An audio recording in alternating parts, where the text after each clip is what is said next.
watching us live on Facebook and YouTube, a very warm welcome to the All the Saga series.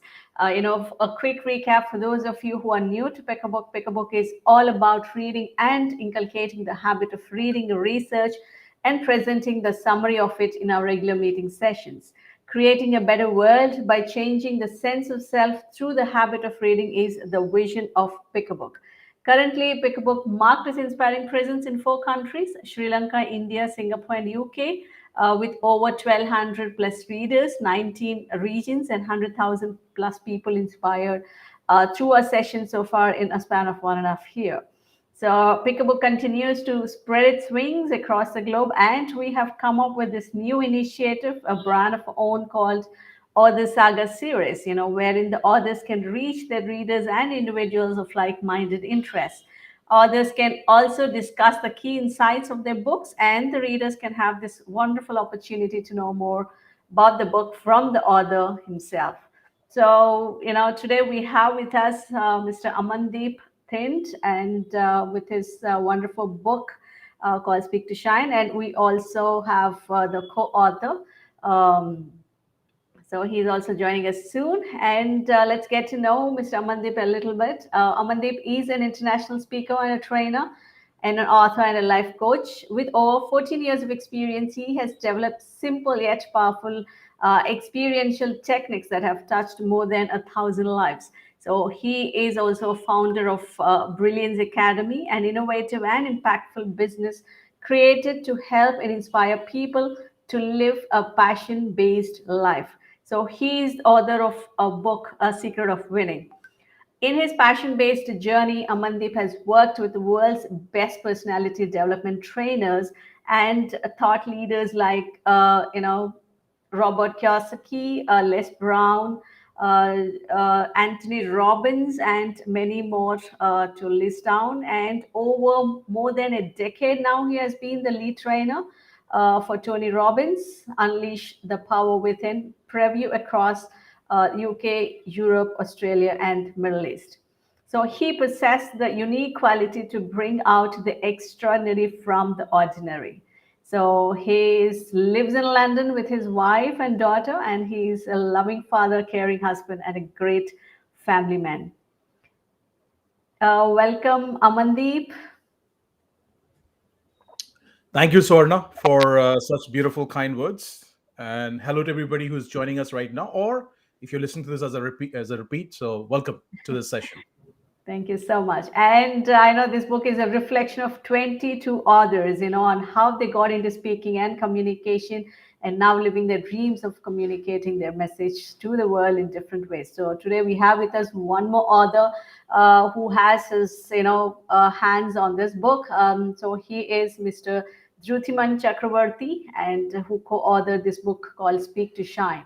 So, Druthiman is an author, an ICF certified self mastery coach, an NLP practitioner, and IATD certified master trainer. He is also a working executive in a leadership role with over 20 plus years of industry experience. And he works with young professionals, helping them grow in their professional career by discovering their hidden potential through one to one and group coaching.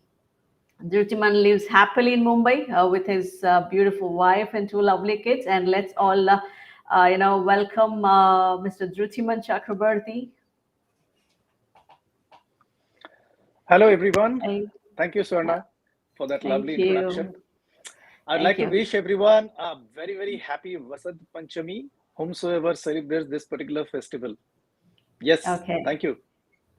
good.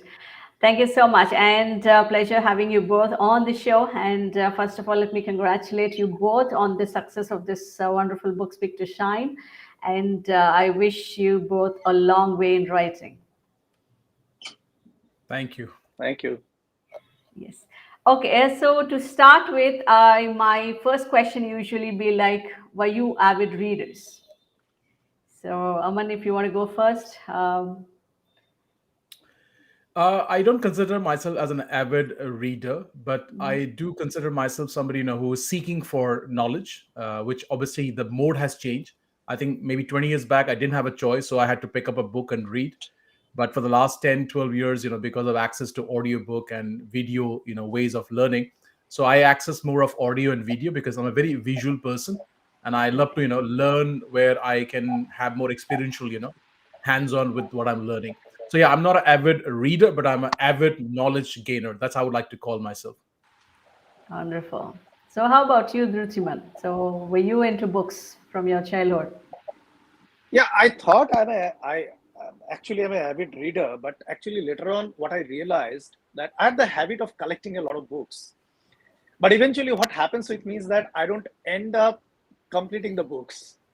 I read the books, maybe the interesting parts of it, and then just leave it like that. So that way, I don't know if I can call myself an avid reader, but yes, I love books. Great. Okay. So, how did your journey as a writer start? So, Aman, what is your answer for this? So, when did you realize that you want to write a book, or you have that spark in you? Uh, as I mentioned, obviously I used to read, books during, let's say, early, 2000, maybe two, three, four. I came, across some great books of Tony Robbins, and then Les Brown, and then Brian Tracy. I read books of Dr. John D. Martini. So something, in me always said, what, maybe one day I will write my book. But maybe, I didn't have enough kind of confidence, or I didn't see myself, stepping into that shoes of, being an author, because I come from very humble background, parents who can't read and write. So for me, just to get through English medium schooling, just to, do my graduation was like, a big achievement, of my education background. But then a time came probably around 14, 15 years back, I did some program with Tony. And I think, Mhm. I got a lot of belief in for myself. And around 2010, I started, thinking of writing a book, which took me good 4 or 5 years to bring it out to the world, because I had this problem of being perfect. So yeah, that's what my journey looks like. I mean, I didn't think I'll be author probably 20 years back, but maybe 10 years back, yes, I started thinking that I can write a book and bring it out to the world for them to learn from what I have experienced, on my journey. Wonderful. So, are we here today for the same reason? So, Mr. Druthiman, so how about you? Like, is this your first book that you've authored? This is my second book. The first book Okay. that I wrote is almost 1.5 years back. The name of the Okay. book is 10 Mantras to Discover Your Best Version. Okay. And for me also, I had a big problem with English language itself, whether it is the speaking, whether it is writing good sentences. So never thought of writing a book as such. But yes, 3, 4 years back, I used to write a small articles here and there. And then Okay. somebody, one of my friend actually suggested that, Ritaman, why don't you try your hand in writing a book?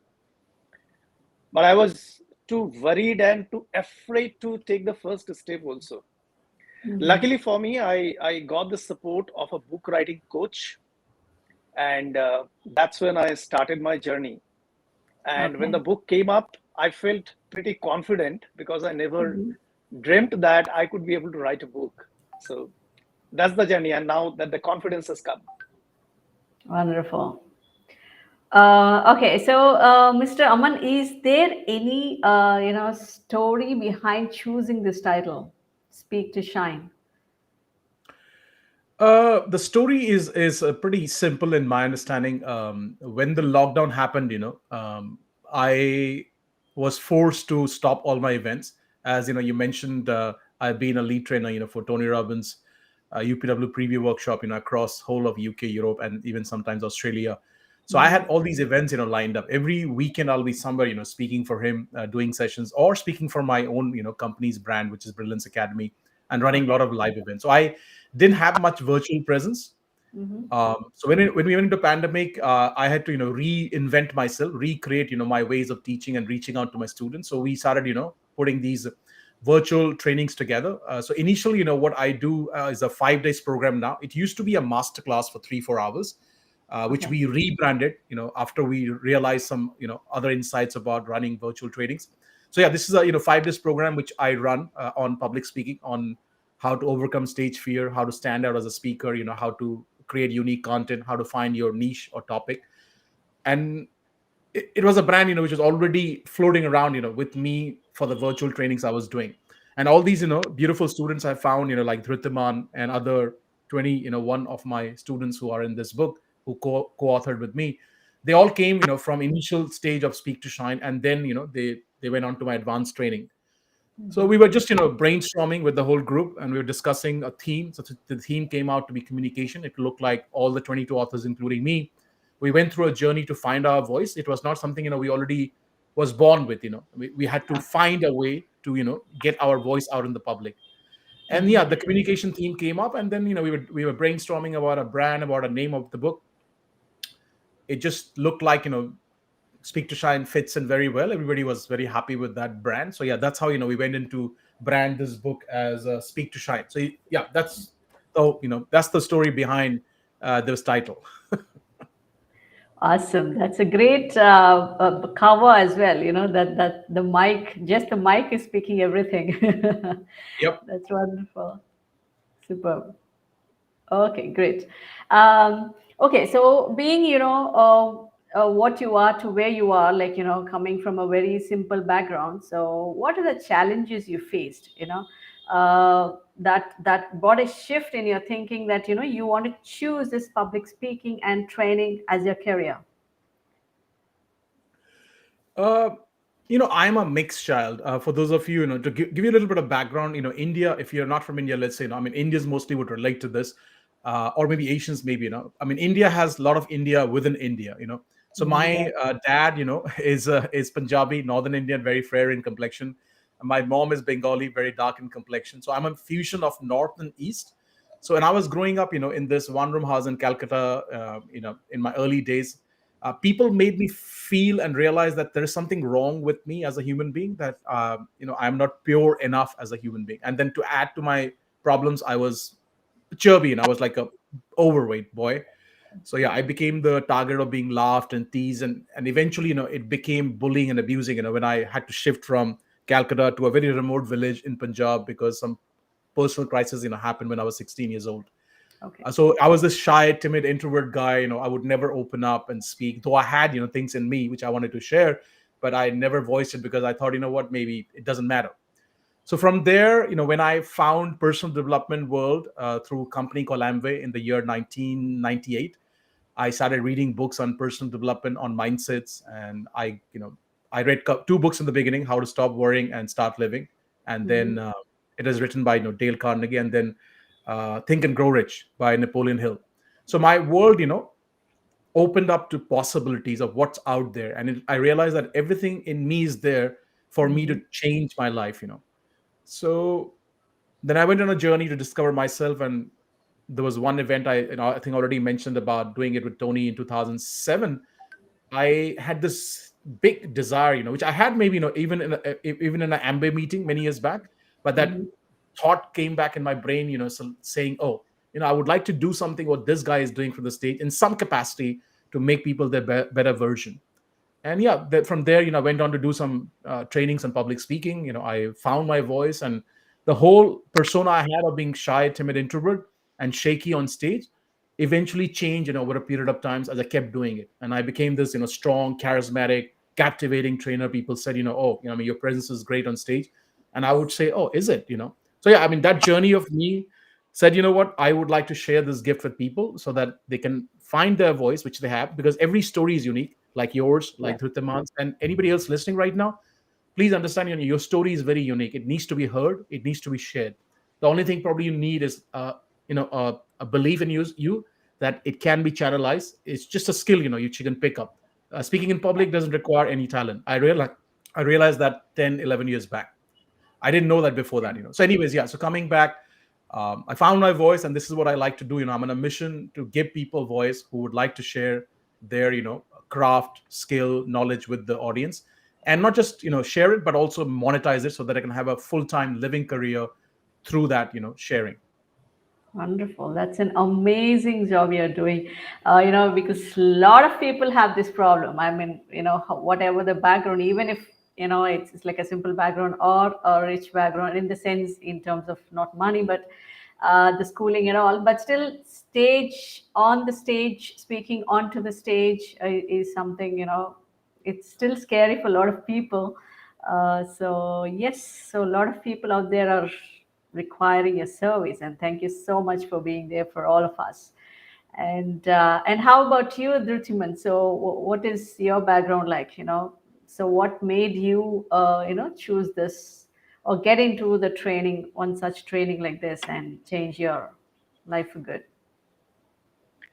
Yeah, so my background is also, to some extent, I can say similar to what Amandeep was talking about. I come from a very small city. 90% of the people that I meet, they say that, okay, where is that place? Is it in India? They have never heard Mm-hmm. that name actually. So it's a Mm-hmm. city or a village, you can say, which is around 100 away from Guwahati, which is the capital of Assam, the northeastern state in India. So when I grew up in that place, the only aim in life that I had is to become a school teacher because my father is a retired school teacher. And I thought, okay, that's what a career is. Uh, but then eventually, when I going to college, I met people from different backgrounds. I met people who had got certain ambitions, certain dreams in life, and I started questioning, oh, is it possible for me, or should I need to have a very rich background to achieve those kind of dreams? So I was in that kind of a mental setup. So Okay. after that, I did MBA. So when I did MBA, that time also I was not sure where exactly I would be going in life because I had a lot of challenge with my personal confidence level, because I could not Mm-hmm. able to speak English properly.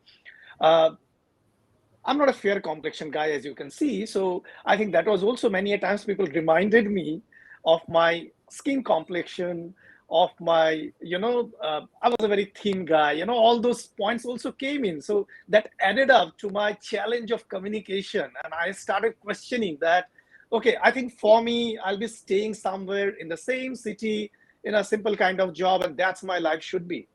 But then things started happening, and I mean, at a particular point of time, even I faced so much of challenge in my job because I was questioned a lot, I was ridiculed a lot because of my lack of ability to speak in English. Yeah.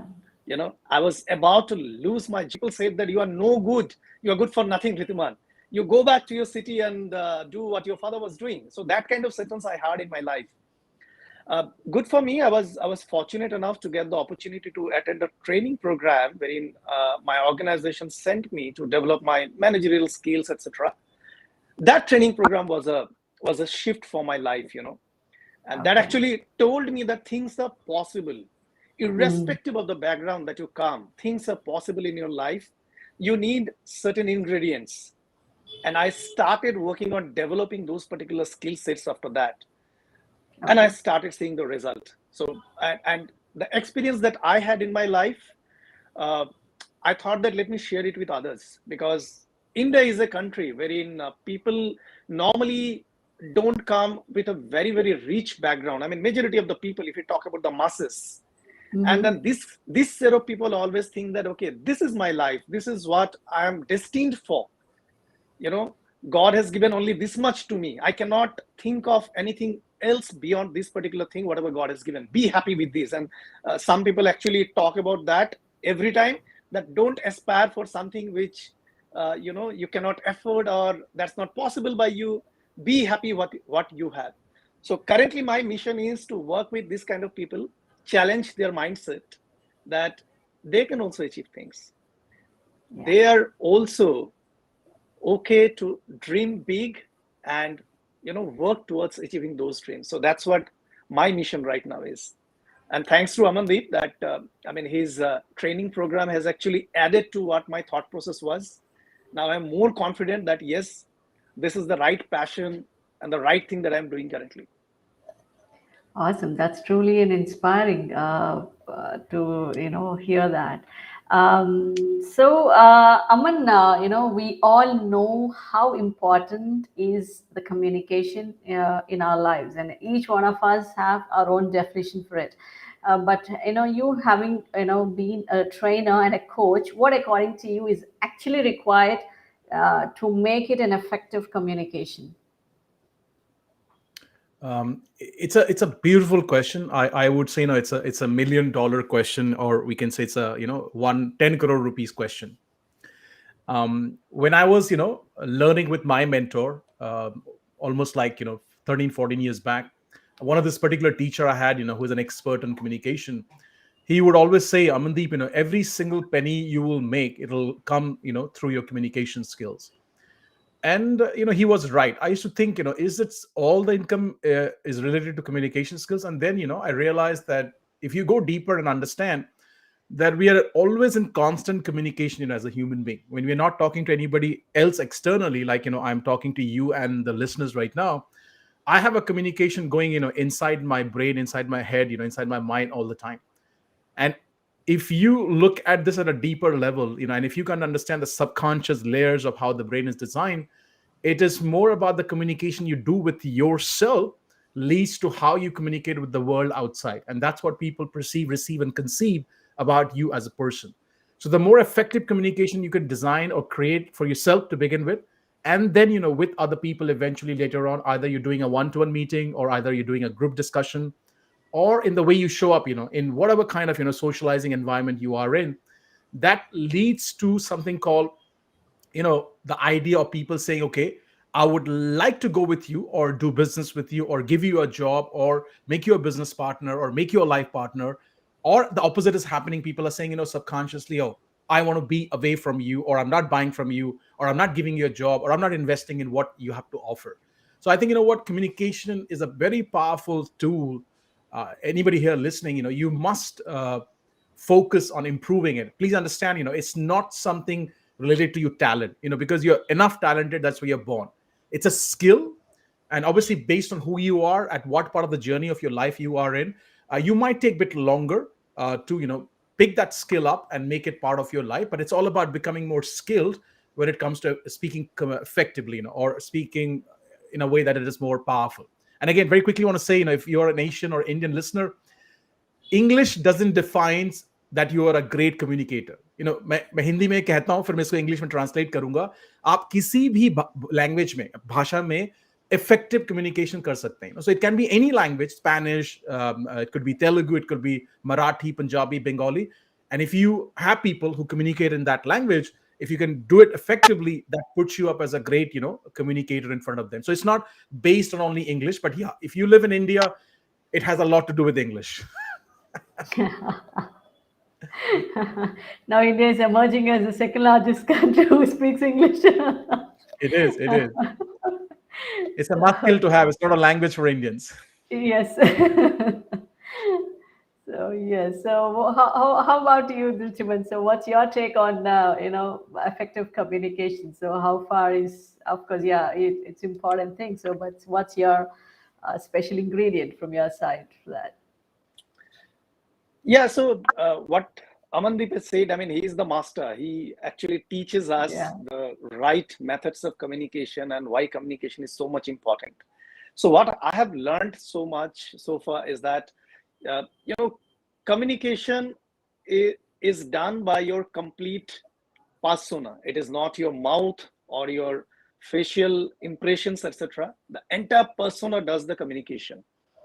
And your way of communication actually decides so many things in life. We sometimes think that, okay, the success or failure in life depends on your skills, the hard skills. Whether you are an engineer, you are a chartered accountant, you are a doctor, that's what decides that to what extent you'll be going as far as your success in life is concerned, and then how much percentage or score that you made. But eventually it comes out, well, those things are needed because that's the basic ingredient. You need to have that learning, whatever profession you are in. But at the end of the day, if you're not able to pass on that knowledge, that message to the other person, nothing is going to change in your life, irrespective of what score, what percentage you have achieved in your exams. So at the end of the day, it comes that how you pass on that communication, how you pass on that message to the other person. There are so many examples, right? If you, I don't want to talk politics here, but then talking about that for a little bit, there are so many people whose educational background is not so good, but they are such a great orators. They can move people. They can move hundreds and thousands of people to a great cause just by their words. And that time you're not checking whether that person is a PhD holder, whether he is a doctorate, whether he's an engineer, etc. Right?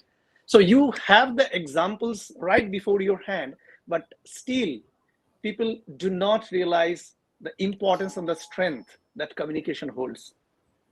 Yes, exactly. So I can't agree more on this for both of you, because once we open up our mouth, that's how the world sees you. So, yep, so wonderful. Okay, so Aman, how is this book divided? Speak to Shine. So, what in it is that makes it a go-to book for public speaking? The book has the essence of 23 human beings who are all teachers, trainers, coaches, consultants, in their own rights.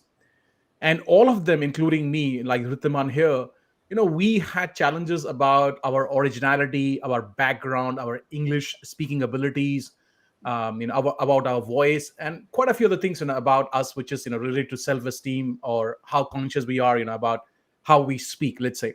So from there, they found a way to overcome those, challenges, their conflict, struggles, pain, of not being able to communicate effectively in public or in a group discussion or even in a one-to-one meeting. So that's something, people have shared in this book here. Now, let's say if you listen to Tony Robbins, or let's say Sandeep Maheshwari or Ankit Vaikru, right now, I mean, you do get to learn, but you might feel, that it is little distance for you. Like Tony, is on a big stage for 40 years. Sandeep Yeah. has been speaking for, let's say, 15, 20 years now. So you go like, it's great for them, but maybe not for me. Let's put it this way. But Hmm. when you read somebody like Druthiman, sitting in Mumbai, doing a full-time, corporate job, and then pursuing his passion on the side, or you listen to somebody's else story from here where they are running a business and how they build up that business with their communication skills. You go like, yeah, agar ye kar sakta hai, to yaar main bhi kar sakta hu, kind of thing. That if this person can do it, it looks like it's not so far, for me. So that's what this book is about. Very realistic, like people from normal lives, how they have built a success around them, and they're successful, everybody in their own special ways.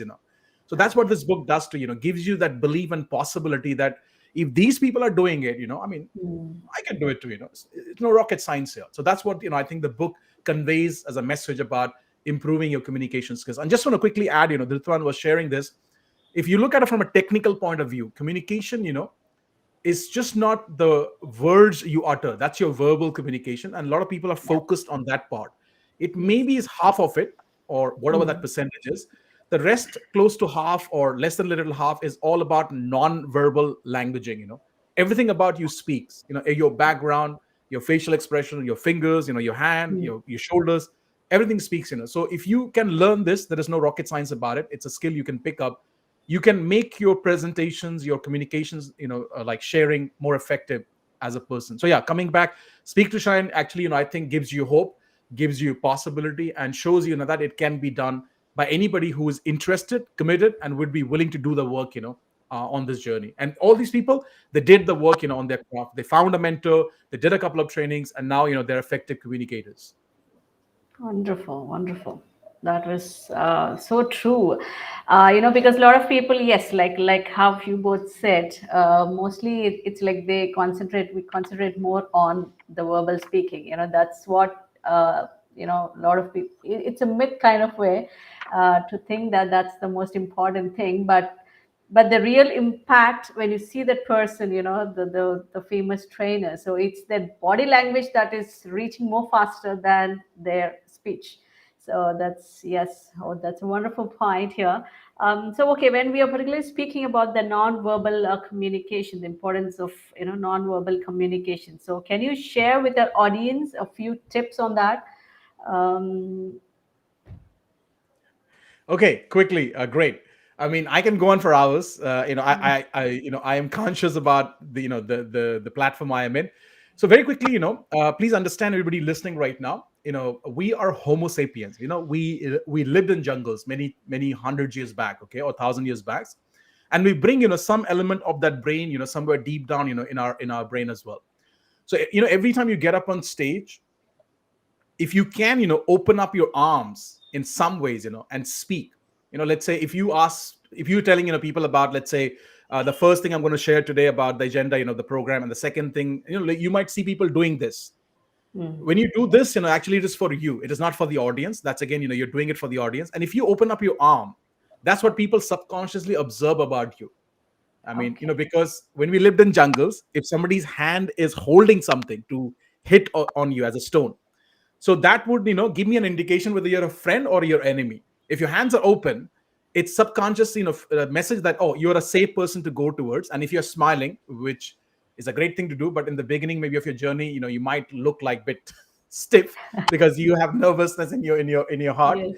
and in Yeah. your whole presence. But yeah, if you can smile, natural smile, and if you can open up your arms whenever you get an opportunity and speak, it shows that you're a safe person to go towards. So it's one of the quick, like, non-verbal languaging kind of technique I'm giving you. Okay. Then there are Yeah. a couple of other things, like how you're standing, in your position. Let's say if you claim something or if you talk about something great, and if you step backwards, if you're standing in a subconscious level, it could be that you're lying or you're not sure about it. So Yeah. there are many very minute distinctions about nonverbal languaging. Your facial expressions, they speak. And if you may not realize, your skin is the biggest organ of your body. So if your skin Mhm. tightens up because of your anxiety and the pressure you feel inside, that speaks to people. You might say Mm. anything in the world, but if you go like this way in your nonverbal, they go like, no, he or she is lying. Because I can see this person is nervous right now. So yeah, Yes. you got to be aware of your skin as well. Everything about you speaks. If your hair, your glasses, your ears. So yeah, there are a lot of things which we go about in a lot of depth and distinction. But very quickly, those are one or two things I would like to leave you with, that it does brings an impact in the listener's mind. And Mhm. everything which people see through the camera about you, even these backgrounds you're watching or seeing, they have some kind of communication been sent out to you. Obviously, Yes. this can become very powerful virtual background, which I can do.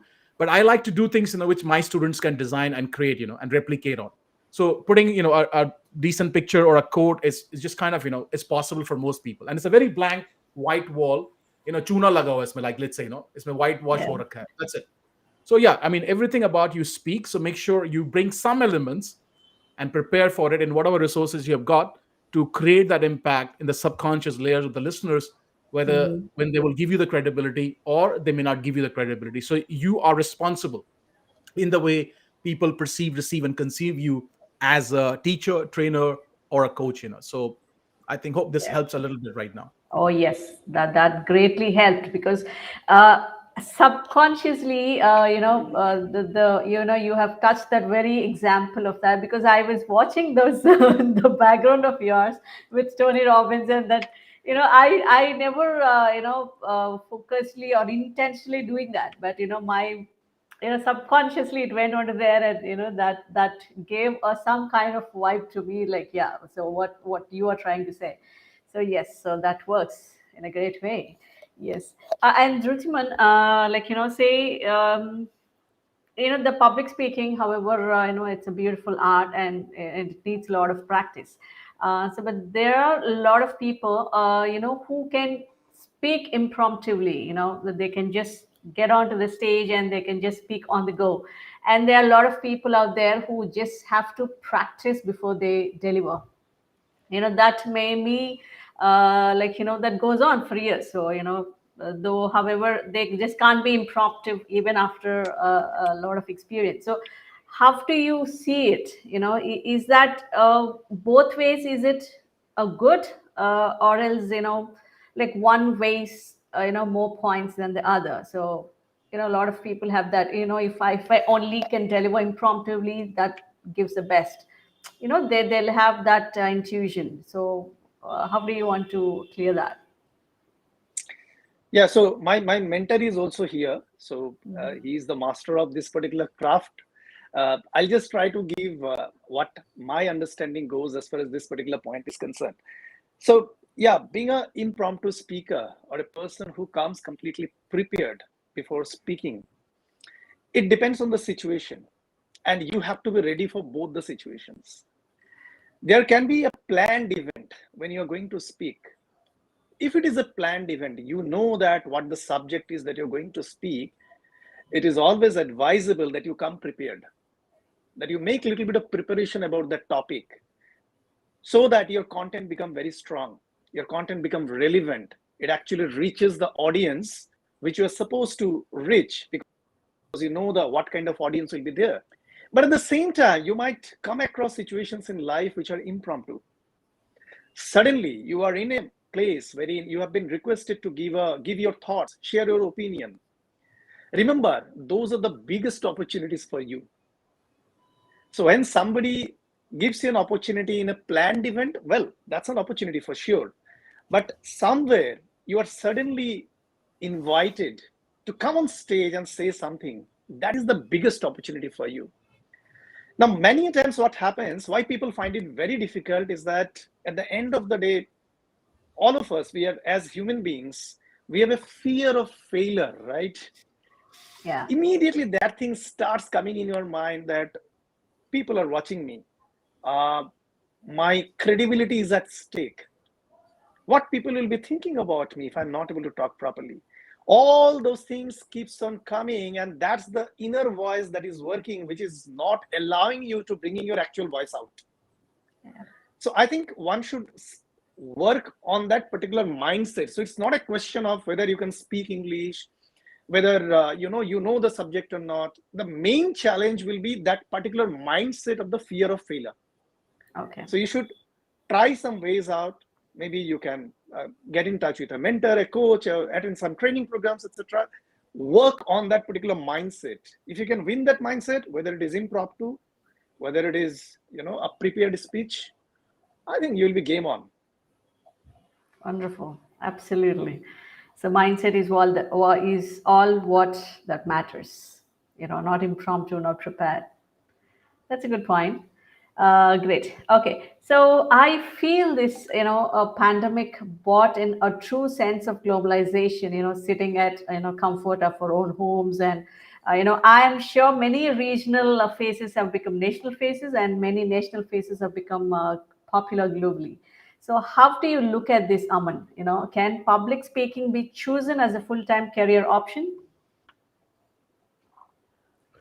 Yeah, of course, 100%. I mean, pandemic has given a global platform for quite a few professions out there, in the world, except for something where a physical presence is required, which could be Mhm. 30 to 40% of the, craft or profession or careers, whatever you want to call it. I think almost close to 60%, service oriented based kind of, skills.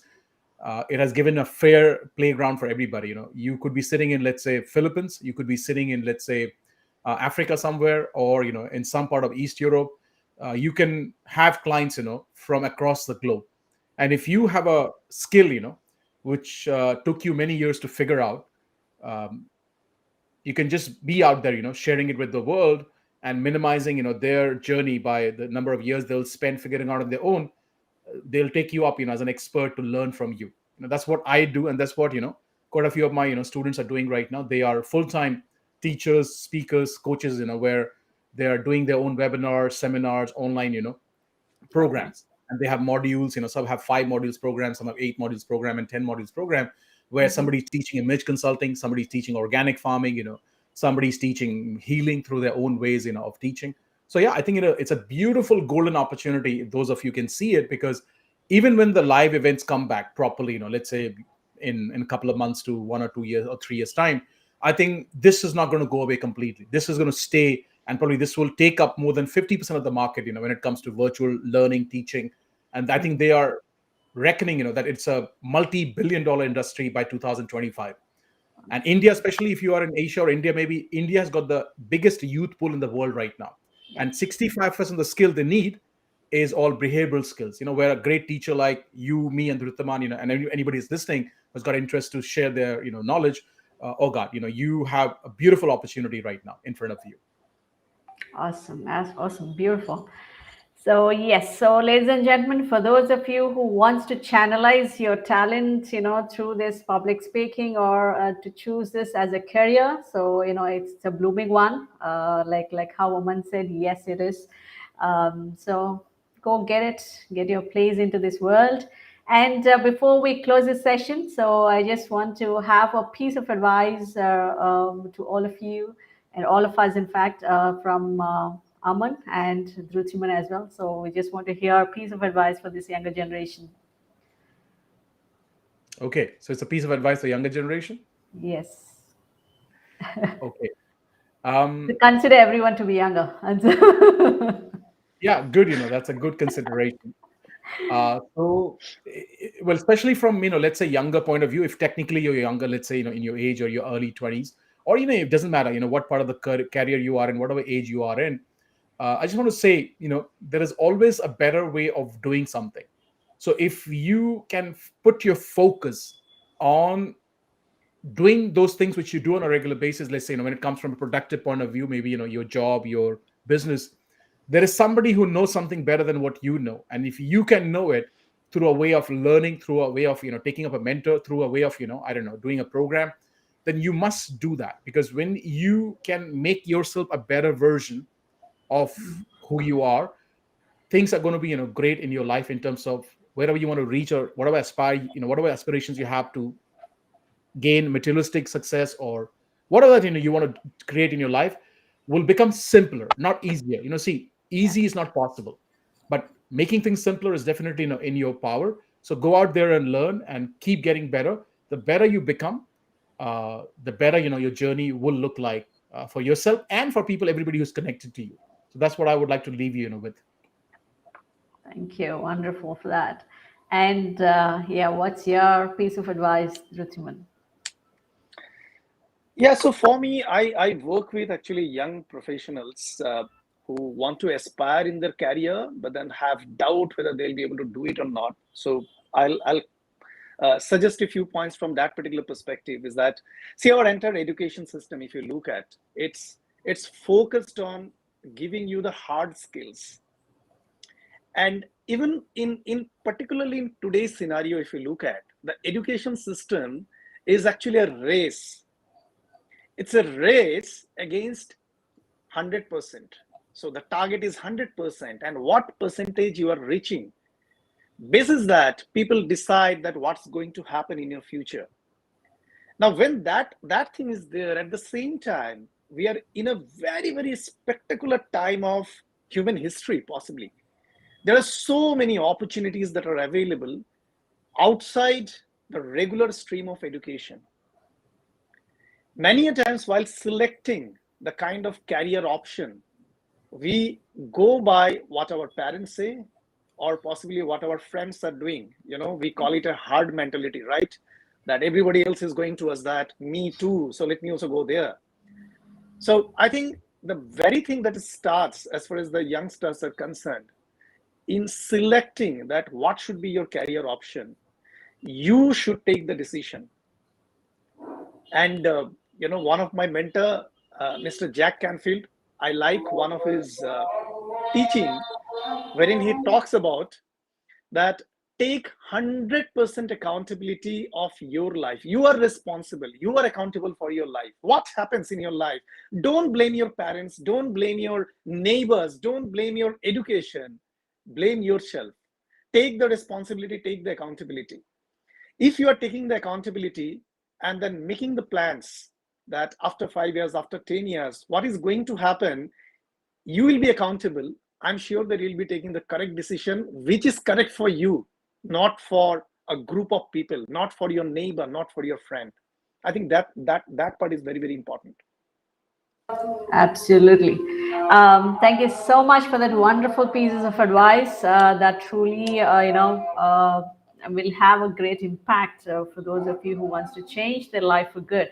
So thank you so much for your time today, and thank you for being on the show with us. And thank you, for all the knowledge you have shared with us, and for this bringing this amazing book called "Speak to Shine" to available to a lot of people out there through your experiences and your writings. Thank you so much. I think this is available on Amazon, and right, it's available on Amazon, and Yep, it's it's Kindle. available on entire Amazon, international and in India, both. Okay, so and the Kindle version also there for Yes, online readers. Kindle, Wonderful. softcover, hardcover. Great. So thank you so much for your time. And yeah, ladies and gentlemen, that's it from our authors today and from us today. Thank you so much for your time, whoever is watching us live and who are going to watch it later as well. So thank you so much and see you all next week with another great book. Thank you. Have a great Thank day. you. Thank you for having us. Thank you.